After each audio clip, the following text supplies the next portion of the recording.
کہے کہ ہمارا رب اللہ ہے، پھر اس پر جم جائے، ان پر فرشتوں کا نزول ہوتا ہے، نہ کوئی غم کرو نہ خوف، خوشیاں مناؤ جنت کی جس کا تم سے وعدہ کیا گیا تھا۔ اللہ کی ربوبیت پر اطمینان جب انسان کو ہو جاتا ہے، میرا رب اللہ ہے، ربی اللہ، انسان کے لیے نہ کوئی کھٹکا، نہ کوئی خطرہ، نہ کوئی خوف، نہ کوئی حزن۔ جو کچھ ہو رہا ہے کس کے اذن سے ہو رہا ہے؟ اللہ کے اذن سے۔ اللہ کے اذن کے بغیر پتا تک نہیں ہلتا۔ یہ کوئی اندھا بہرا مادہ نہیں ہے جس سے مجھے کوئی خوف ہو۔ اندھا بھینسا چلا آ رہا ہو اس سے تو ڈرنے کا ہر انسان کو ڈرنا چاہیے، نہ معلوم کس کو ٹکر مار دے۔ لیکن نہیں، اس کائنات کو چلانے والا ایک سمیع و بصیر خدا ہے، وہ جو میرا دوست ہے، میرا ولی ہے۔ اللہ ولی الذین آمنوا یخرجہم من الظلمات الی النور۔ اللہ اہل ایمان کا ولی ہے، ساتھی ہے، پشت پناہ ہے، مددگار ہے، حمایتی ہے۔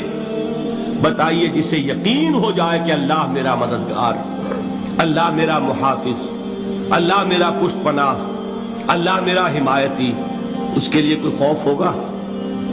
اس سے کوئی ڈر ہوگا؟ میں مثال دیا کرتا ہوں ایک بہت سادہ، پنجاب کے دیہات کی۔ تو بڑا چودھری ہے اور کوئی غریب کسان ہے۔ اس غریب کسان کے جانوروں کو ہر وقت اندیشہ ہوگا چوری کا، کوئی میری بھینس کھول کر نہ لے جائے، کوئی میرا بیل کھول کر نہ لے جائے۔ لیکن جس کے بارے میں یہ سب کو معلوم ہو کہ وہ جو بڑا چودھری ہے وہ اس کا دوست ہے، اس کی بچیا کو کوئی خوف ہوگا؟ اس کی بھینس پر کوئی ہاتھ ڈالے گا؟ اسے کوئی اندیشہ ہوگا؟ نہیں۔ کیوں؟ کہ وہ بڑا چودھری، بڑا اس کا یہاں کا سردار، جاگیردار، سب کو معلوم ہے وہ میرا دوست ہے، کوئی میرے خلاف اقدام نہیں کر سکتا۔ اس دنیا میں یہ چھوٹی سی بات اگر آپ کے دلی اطمینان اور سکون کا باعث بن سکتی ہے تو ذرا تصور کیجئے۔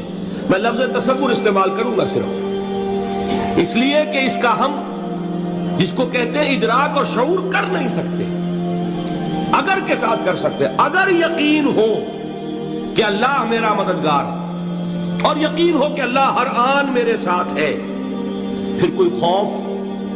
کس کا خوف؟ کوئی شے اللہ سے بالاتر ہے؟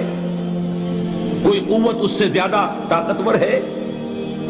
کوئی اس کے ارادے کو بدلنے والا ہے؟ کوئی اس کی مشیت کے آڑے آنے والا ہے؟ یہی بات ہے جو حضور نے فرمائی۔ یہ ایمان کا حاصل ہے لب لباب،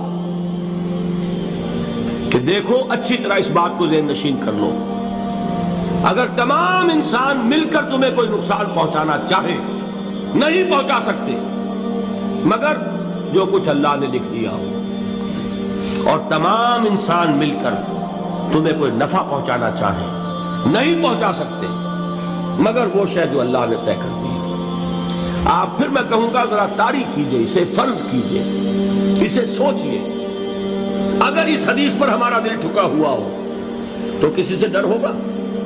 یہ مجھے نقصان نہ پہنچا دے، یہ میری رپورٹ خراب نہ کر دے، یہ میری انکریمنٹ نہ رکوا دے، یہ میرا یہ نہ بگاڑ دے، یہ میرا یہ نقصان نہ پہنچا دے۔ اس کا ڈر، اس کا ڈر، اس کا خوف، اس کی خوشامد، اس کے لیے جا کر طرح طرح سے اپنی عزت نفس کو ذلیل کروانا اس کے سامنے، یہ سب کچھ کیوں کرتا ہے انسان؟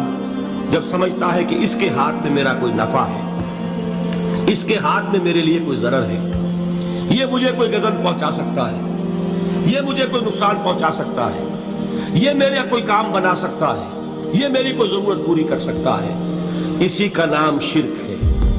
جہاں آپ نے یہ سمجھا کہ غیر اللہ کے اندر کوئی طاقت موجود ہے، وہی شرک ہے۔ بتوں سے تجھ کو امیدیں، خدا سے نومیدی، مجھے بتا تو صحیح اور کافری کیا ہے؟ شرک تو یہ ہے۔ جس پر بھی تمہیں یہ خیال ہے، کلمہ ہے یہ کلمہ سوم، لا حول ولا قوت الا باللہ، ذرا اس پر دل کو کبھی اگر آپ تصور کریں، پھر فرض کریں، دل ٹھک جائے اس پر، کوئی طاقت نہیں۔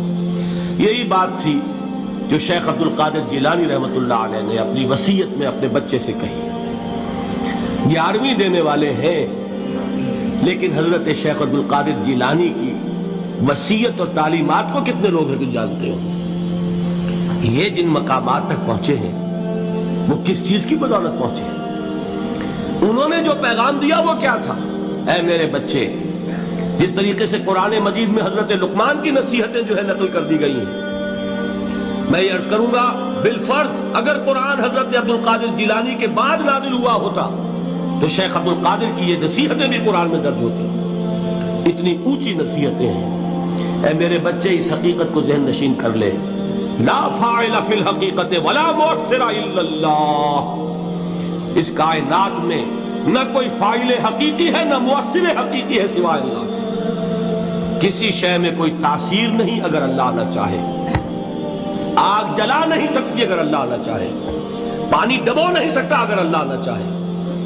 زہر ہلاک نہیں کر سکتا اگر اللہ نہ چاہے. کوئی چیز فائدہ نہیں پہنچا سکتی اگر اللہ نہ چاہے. تو در در پہ کیوں سر جھکاتے ہو؟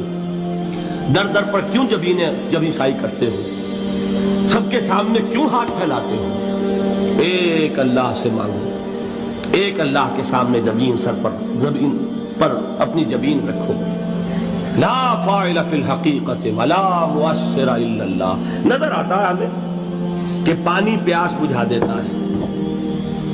پیاس بجھانے کی صلاحیت پانی میں نہیں ہے، اللہ کے اذن سے.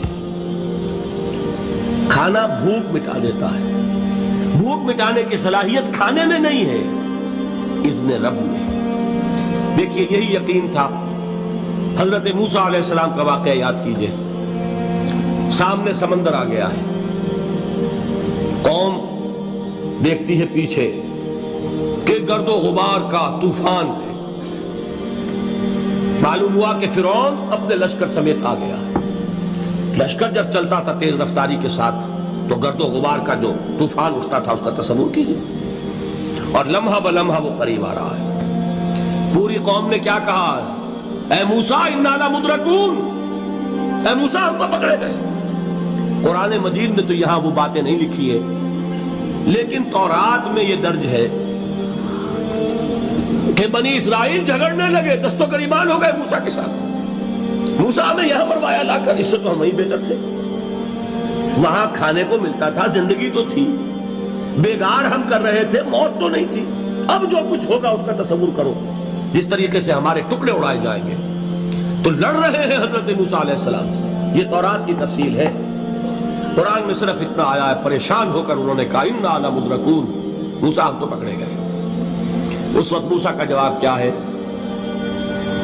کلا ان معی ربی سیہدین. نہیں، میرے ساتھ میرا رب ہے، وہ راستہ دے گا. بتائیے کہاں راستہ نظر آ رہا ہے؟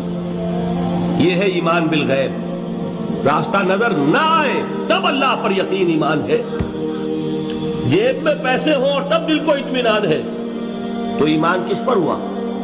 پیسے پر، اللہ پر نہیں. جب وسائل و ذرائع نہ ہو اور پھر یقین ہو کہ اللہ مسبب الاسباب ہے، وہ اسباب کا پابند نہیں ہے، وہ اسباب کا محتاج نہیں ہے، اسباب اس کے محتاج ہیں. اگر یہ یقین ہے تو اللہ پر ایمان ہے. یہ نہیں ہے تو تمہارا ایمان اسباب پر ہے، وسائل پر ہے، ذرائع پر ہے، مادیات پر ہے، اللہ پر نہیں. اس وقت کہاں راستہ تھا؟ کوئی راستہ تھا؟ سمندر ہے اور ادھر سے لشکر آ گیا ہے. کلا ان معی ربی سیہدین. اب دیکھیے ایمان کہہ دینا آسان ہے، ہوا معکم اینما کنتم، جہاں کہیں بھی تم ہوتے ہو اللہ تمہارے ساتھ ہوتا ہے.